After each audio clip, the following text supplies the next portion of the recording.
Jangan lupa subscribe channel YouTube Kaldeon Sport dan jangan lupa aktifkan notifikasinya.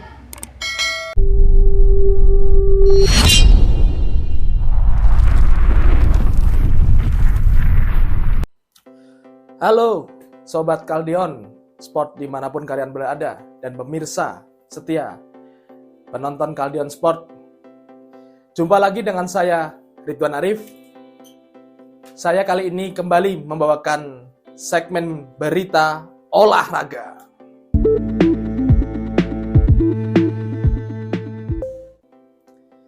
Nah, pemirsa, sudah tahu dong, MotoGP memasuki penghujung seri, yaitu tepatnya pada tanggal 6 November 2022 nanti, MotoGP akan ditutup di seri Valencia, di mana saat ini Francesco Bagnaia satu kaki ataupun satu tangannya sudah menggenggam piala.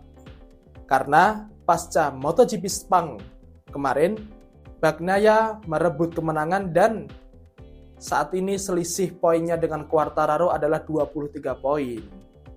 Nah, dengan andekan nanti Bagnaia finish di posisi 14 atau lebih baik, maka Bagnaia akan menggondol juara di MotoGP tahun 2022 ini. Nah, karena Valencia adalah seri penghujung di MotoGP 2022, kali ini kita akan bawakan 3 topik bahasan. Yang pertama adalah prediksi Valencia seperti apa. Yang kedua adalah drama yang tersaji sepanjang MotoGP 2022. Dan juga persaingan di MotoGP 2023. Seperti yang kita ketahui, meskipun Francesco Bagnaia bisa dikatakan sudah hampir memegang kandidat juara, tetapi pihak Yamaha yaitu Lin Jarvis mengatakan bahwa segala kemungkinan masih bisa terjadi. Kita tahu MotoGP 2006 terjadi drama antara Nicky Hayden dan juga Valentino Rossi, di mana saat itu Valentino Rossi sebenarnya cukup finish di 6 besar ke atas. Sedangkan Nicky Hayden bisa dibilang peluang juaranya tidak sebesar Valentino Rossi. Akan tetapi pada saat itu ternyata Valentino Rossi terjatuh dan Nicky Hayden berhasil finish di nomor 3, sedangkan Rossi melanjutkan balapan namun sayangnya hanya finish di nomor 13. Sehingga dengan hasil itu Nicky Hayden lah yang menggondol gelar juara MotoGP 2006. Nah, mengingat pengalaman itu, Lin Jarvis mengatakan, meskipun saat ini Yamaha tidak memiliki motor sebanyak Ducati, tetapi Yamaha masih optimis keajaiban ataupun tangan Tuhan bekerja untuk Yamaha.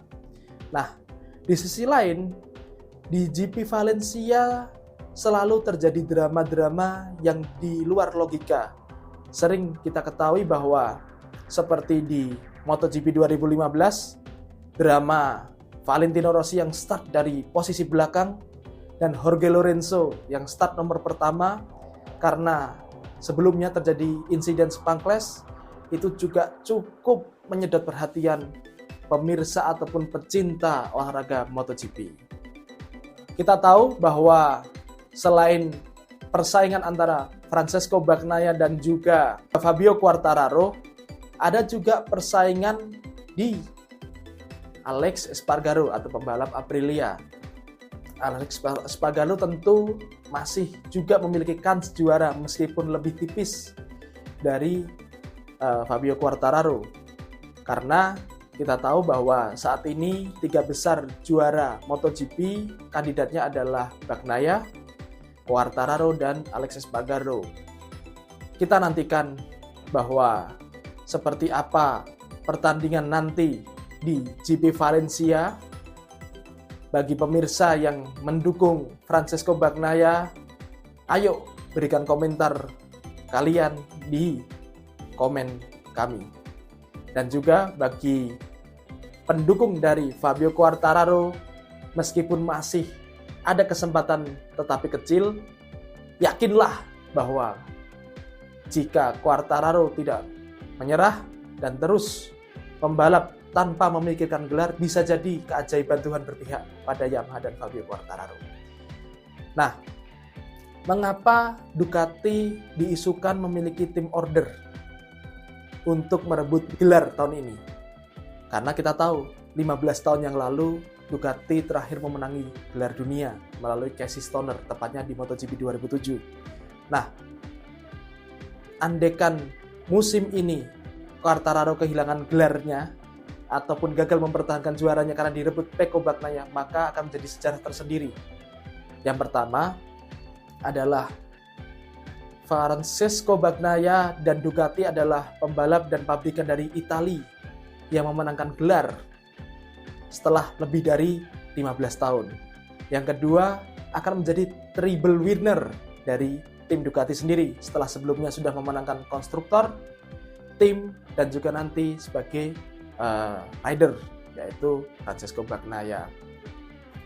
Kita nantikan seperti apa keseruan di ajang MotoGP penutup nanti, yaitu GP Valencia tanggal 6 November 2022. Pemirsa, di segmen ataupun topik yang kedua ini, kita karena di penghujung MotoGP ini biasanya selalu memberikan flashback, kita coba sajikan di layar beberapa drama yang tersaji sepanjang MotoGP 2022. Yang pertama, drama Alex Espargaro yang lupa lap di GP Catalunya.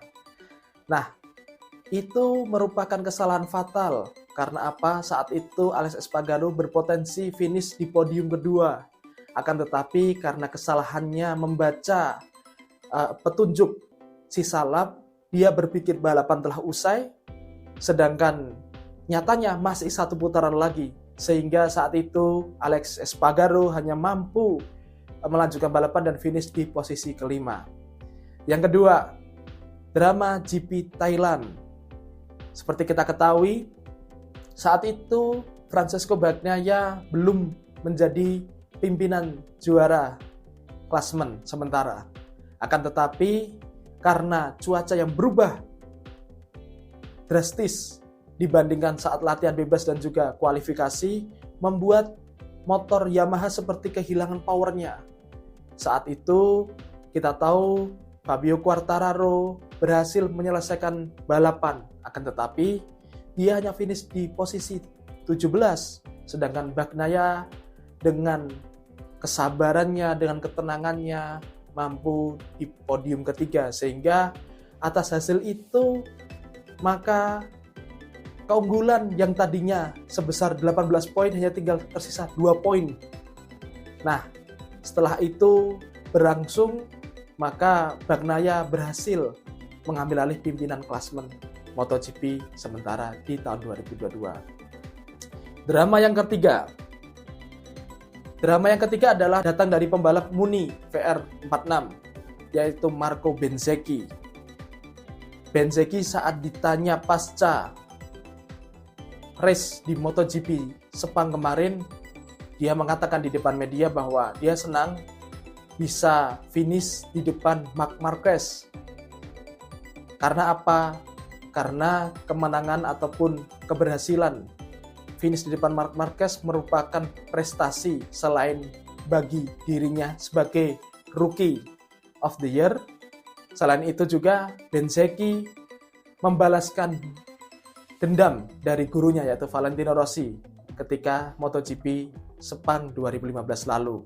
Sehingga atas statement itu bisa kita ketahui, siapa tahu nanti di Valencia akan terjadi duel antara Marc Marquez dengan Marco Bezzecchi. Nah, untuk segmen berikutnya, karena tadi kita sudah bicara tentang klasemen, prediksi di Valencia, dan juga drama di MotoGP sepanjang tahun 2022, sebagai segmen penutup, kita coba rangkai ataupun menerka bagaimana persaingan MotoGP di tahun depan, pemirsa. Seperti kita ketahui, banyak beberapa pembalap yang berganti tim, banyak pembalap yang berganti merek motor. Nah, kalau orang biasa berganti tim mungkin gampang, tetapi pasti butuh adaptasi. Di antaranya, Joan Mir yang akan menjadi teman Marc Marquez di Repsol Honda. Yang kedua, Alex Marquez yang bergabung ke Ducati. Yang ketiga, bergabungnya Enea Bastianini menggantikan Jack Miller di tim Ducati pabrikan. Dari 3 persaingan ini tadi, atau 3 kelompok ini tadi, kita bisa mencoba menganalisa bahwa mungkin persaingan di MotoGP 2023 bukan hanya milik Fabio Quartararo dan Francesco Bagnaia. Bisa jadi Enea Bastianini juga bersaing dengan Francesco Bagnaia. Selain itu, karena mereka sudah satu tim, bisa jadi juga mereka akan terjadi duel seperti layaknya Valentino Rossi dan Jorge Lorenzo di masa lalu. Yang kedua antara Joan Mir dan Marc Marquez. Kita tahu bahwa Marc Marquez baru saja sembuh dari cedera tulangnya. Akan tetapi 2 GP yang lalu, yaitu di GP Australia dan juga GP Thailand, Marc Marquez bisa bangkit dari keterpurukannya. Sehingga nanti di MotoGP 2023, andaikan dia tidak terlibat cedera, Marc Marquez berpotensi memanaskan perebutan gelar seperti di tahun 2019 yang lalu. Dan yang terakhir adalah Marc Marquez dan Joan Mir di Honda. Joan Mir yang sebelumnya pernah menyabet gelar juara dunia di tahun 2020 dengan Suzuki, dia akan berlabuh di Repsol Honda di tahun 2023 nanti. Nah, akankah Joan Mir dan Marc Marquez terlibat duel?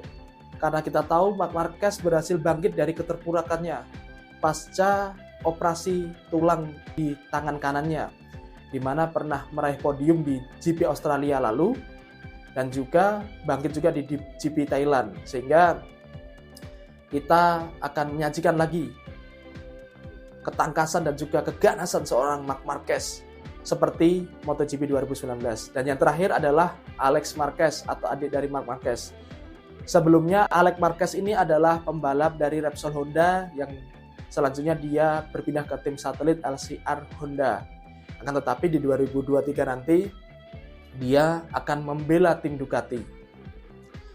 Akankah dengan masuknya Marquez bersaudara ini ke Ducati mempengaruhi kesulitan dari anak didik dari Valentino Rossi? Kita nantikan seperti apa keseruannya nanti.